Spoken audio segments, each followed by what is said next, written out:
Hello, everyone, and welcome to the latest episode of Book Time with Elvis, with me, Mark, and of course, Elvis, who looks tuckered out. Anyone would be forgiven for thinking that this is being recorded very late at night, but in fact, it's actually only 10 to 5 in the afternoon, and it's already dark outside. It got dark almost an hour or so ago. There's no messing around once winter settles in, and we're expecting our first snowfall today. Anyway, enough rambling. Today's Tuesday, so it means, of course, a tag. And the tag I'm doing is Around the World in 80 Pages book tag, and I was very kindly tagged by Mr. Steve Donoghue, which was very kind of him. So let's crack on, shall we? I should say, of course, that the original tag was from Fit to Be Read. So they created this interesting tag. So Around the World in 80 Pages book tag. Number 1, your favorite book set in or with reference to Eastern Europe or Asia. Well, I have quite a few actually. Having lived the best part of the last decade in Eastern Europe, Central Europe really, but politically, historically, I suppose we can say Eastern Europe, being the Czech Republic. And prior to that, I lived several years in Asia. So, I've got those covered. So it was hard to choose some. Instead, I chose one from each, but they're not necessarily my favorites, just two books I really enjoy from two countries I lived in. One is an actual Czech book that's available in translation, probably one of the most famous Czech books ever, and that's The Good Soldier Švejk by Jaroslav Hašek. It follows the misadventures of a portly soldier in the Austro-Hungarian army during the First World War, and Švejk himself is said to be kind of a caricature of Czechness, and it's very funny. In fact, it's one I might suggest that our humorous book of the month club reads at some point. By the way, if anyone else would like to join that club, just leave a comment below, and you'll be more than welcome. We have it on Voxer, and we try and pick a humorous or amusing book each month. But it's well worth reading if you have any interest in this part of the world. And the other, although not a Japanese book, it's set in Japan, and that's Shogun by James Clavell, and it follows a fictionalized version of a real person, although the name's changed.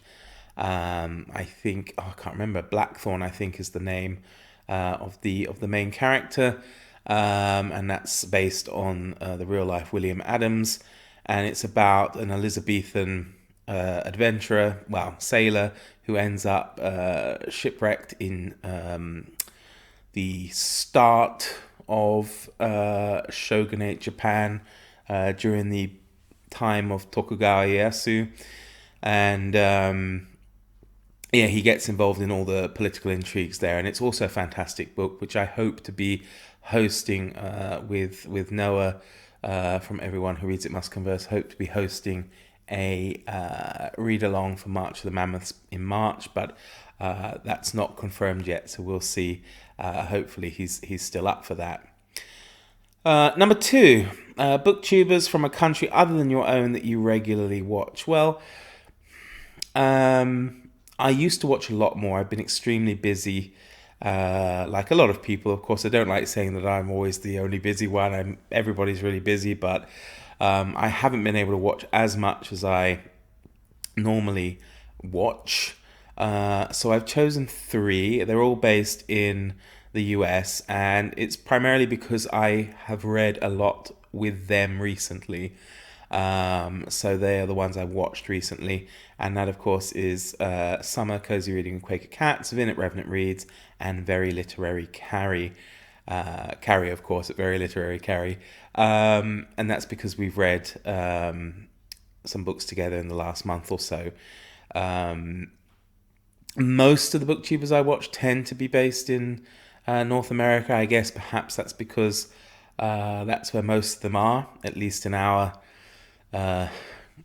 corner of this community.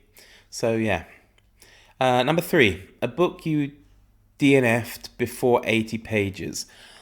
I struggled with this because I tend not to DNF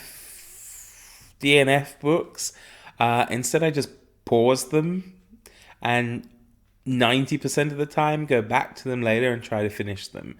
So I can't think of one that I didn't finish or gave up as a DNF before I got 80 pages in. So yeah.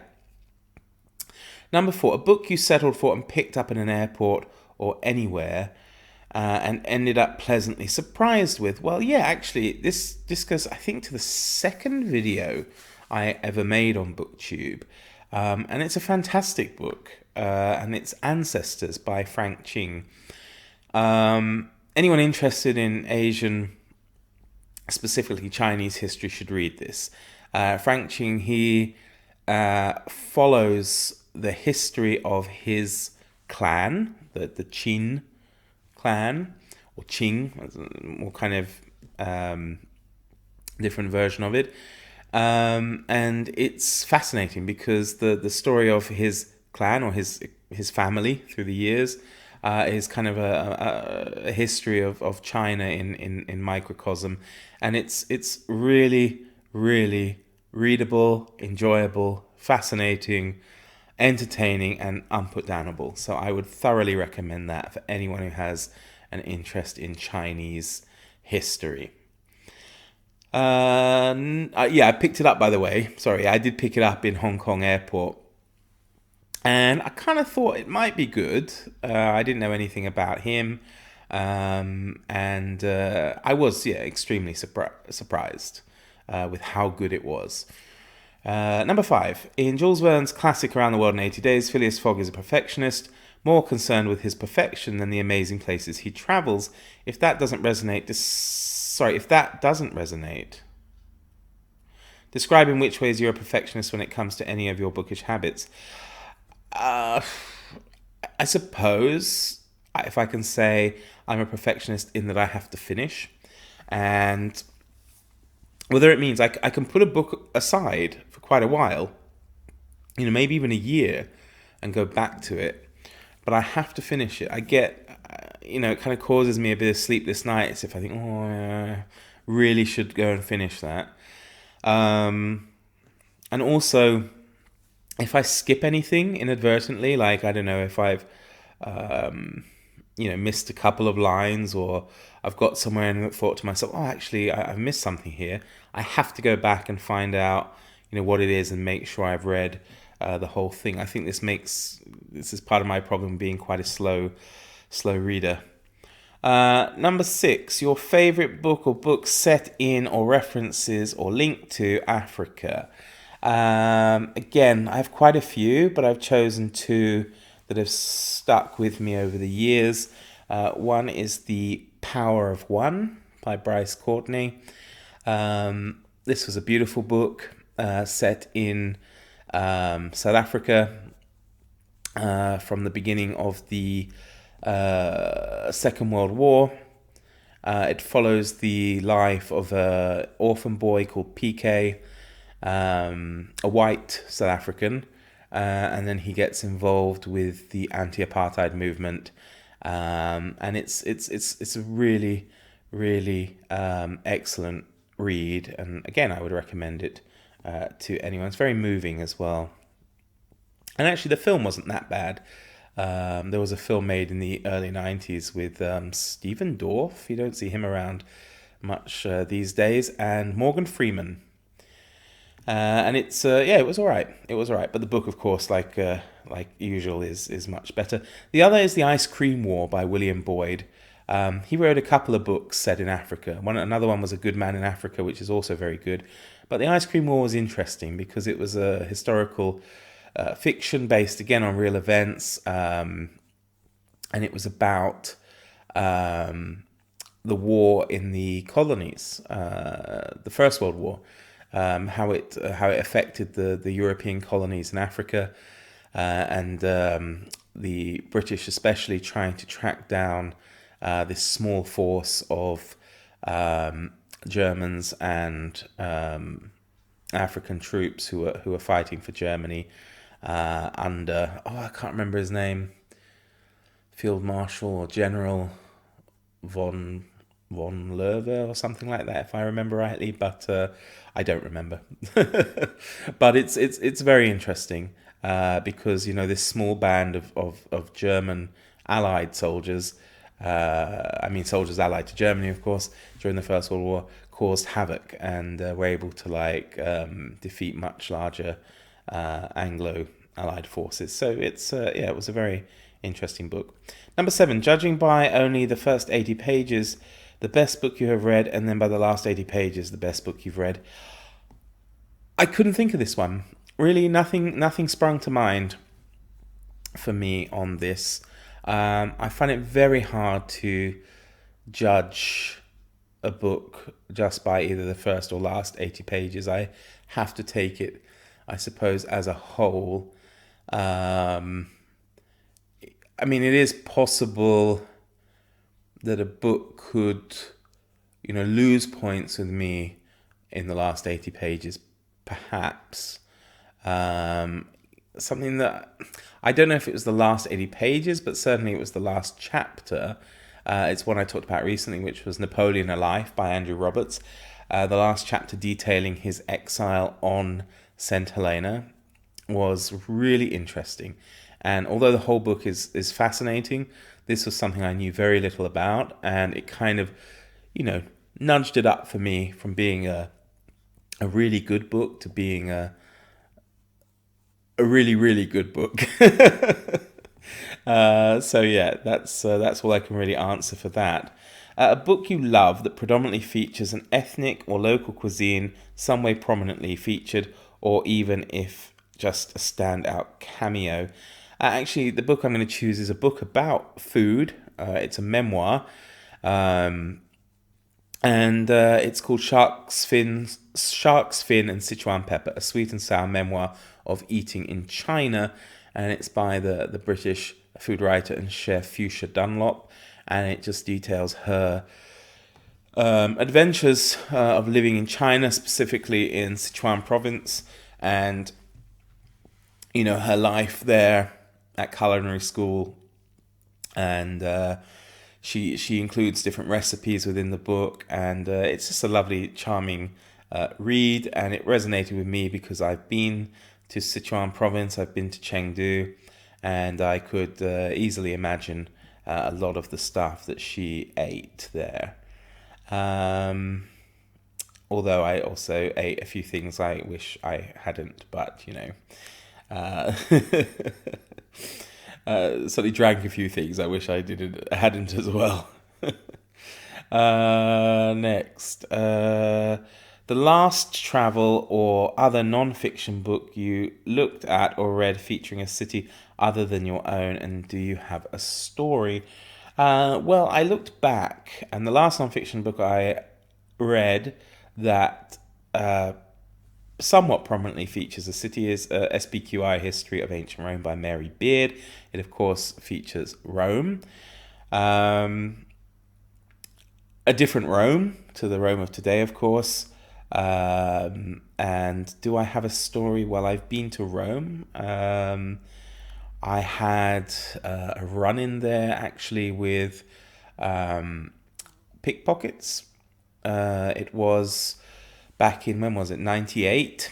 I was 18. I was doing interrailing with a couple of friends, and we had decided to spend a day apart and do different things, and I wanted to go and see the Vatican, and I had been advised that you should cover your arms and cover your legs. So I was wearing jeans, and I took with me a jumper or cardigan or something like that, which I tied around my waist. And in my front pocket, I kept my wallet. We took me, because it was only me at the time, but I took the metro. And I think at the time, the metro lines in Rome, it was quite small, only two or three lines only. And it was high tourist season, and I remember getting in the carriage, and I think it was the next stop. This group of the way they were dressed in the style of Romany gypsies got on. It was quite a big group of them, and they somehow herded all of us kind of touristy looking people. They herded us into one corner, and I don't know. It was a strange feeling. This woman was like kind of pushed up against me, and she had a broken arm, so she had it all in the plaster cast and things like this. But I could feel something pouring for my pocket. You know, the jeans have higher pockets, and the top lip of the pocket was covered by the cardigan I had around my waist, and so she was kind of lightly rubbing the top of my leg. And I thought, what's going on? So I grabbed whatever it was, and it turned out to be this woman's hand. And the crazy thing about it was that her broken arm was fake. So like within the cast, her real arm, it was coming out like that, but her real arm was, under the cast, and she was using it to try and get to my wallet. So I grabbed her hand, and I was not very happy. I mean, I squeezed really hard, and she looked at me. I don't ever want to hurt anybody. And she was, very small girl. Well, small girl. She was a woman, but she was small compared to me as well. I mean, especially, I was 18 and quite a big lad. And I did really squeeze it because I just got angry at the audacity of it, and of course I didn't really know what it was. And in the end we came into a stop, and she kind of wiggled free and ran off. But I often wonder if I'd held on, what I would have done. Probably it was best. Nothing was stolen, so it was probably the right thing to do, to just let it go. Number 10. Any book you have read set in or references either Central or South America? One book I really enjoyed by a writer I really like, a travel writer, adventurer, and that's Levison Wood, and his book Walking the Americas. And he walks the length of Central America. He starts in Mexico and goes through to the Darien Gap, that part of Central America just before you get to Colombia, Venezuela. And it was really interesting. A lot of dangers he had to encounter, but also, like a lot of these kind of travel books, wonderful examples of humanity and how people look out for each other. One interesting thing for me reading this book was he talked about Scotland's failed imperial ambitions because they tried to set up a colony in this part of, I think it's Panama today, is it? I'm not sure, but this part of Central America, and it completely bankrupted Scotland. And actually, it was the big reason for their union with England, because to bail them out of the financial difficulty and stuff, it made sense for them to unite the two kingdoms in the United Kingdom, and that was very interesting. Okay, number 11. Your favorite book referencing another world, universe, or dimension. Maybe this is extra credit, so I can call it 12 questions. Okay. Yeah, I'm not a huge reader of sci-fi. I read a bit this year. I read a couple of books or I took part rather in at least the first part of the book trek, which was interesting. And I read not that long ago, like 2 weeks ago maybe, the first book in the Foundation series by Isaac Asimov. And I did enjoy it. So for me, I suppose at the moment that would be my favorite book referencing another universe. It's very interesting, and I found the kind of parallels about collapsing civilizations that can be applied today very, very noteworthy.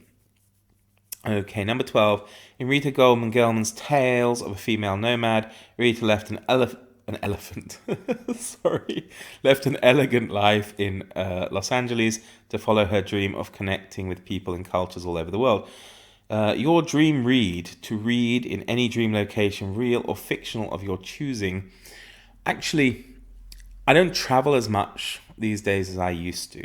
But when I did, I always liked to read, where possible, something set in, at least in the country, if even better, the place that I was visiting. And when I moved here as well, I did pick up a load of Czech books and try to read things about this country. And so I can't really say one particular dream read to read in these locations. I'm not really one necessarily for choosing a fictional location. I think, I'm kind of living. I'm very lucky. I think I live pretty much in my dream location. Not so much now, but some of you are aware I'm hoping to build a house and have that finished by sometime next winter, and then that will be my dream location in the mountains there. The Czech Republic's a wonderful country. The only downside really is the fact it hasn't got a sea. I do miss that.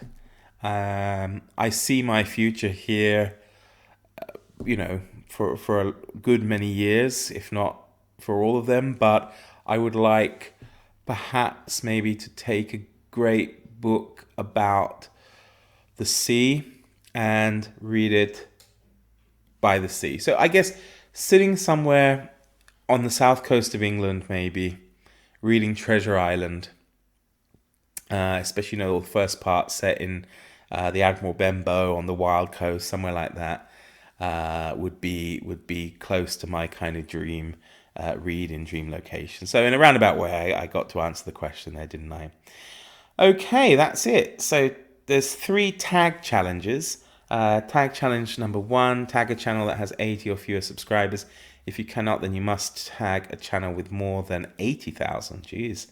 I'm going to go for Reading This Life. It's a lovely, fairly new channel hosted by MJ, and she's really great, fun and bubbly and well worth checking out. So I'm going to tag her. Tag challenge 2, tag a channel you like that has reviewed any of Verne's novels or any of the novels mentioned in the tag. I can't think really. I couldn't think of anyone specifically, unless I went through and actually tried to find, a particular novel or book that had been reviewed by someone. So I'm going to leave that one. I'm going to duck out of that challenge. And tag challenge number 3, tag the 8 channels you watched the most in the last 80 days. If you don't want to tag 8, then tag at least 1. I couldn't really think of 8, but I'm going to go with Inking Your Thinking, Another Bibliophile Reads, and then the 3 I've watched quite recently because of the buddy reads: Revenant Reads, Cozy Reading Quaker Cats, and Very Literary Carrie. So that's it. I hope you enjoyed it. Look forward to seeing you all again soon. Do take care of yourselves. COVID's going a bit crazy here again in Europe, and especially here in the Czech Republic as well. So I hope you all stay safe and healthy. So from Elvis and I, have a wonderful rest of your day and see you all soon. Take care. Bye-bye.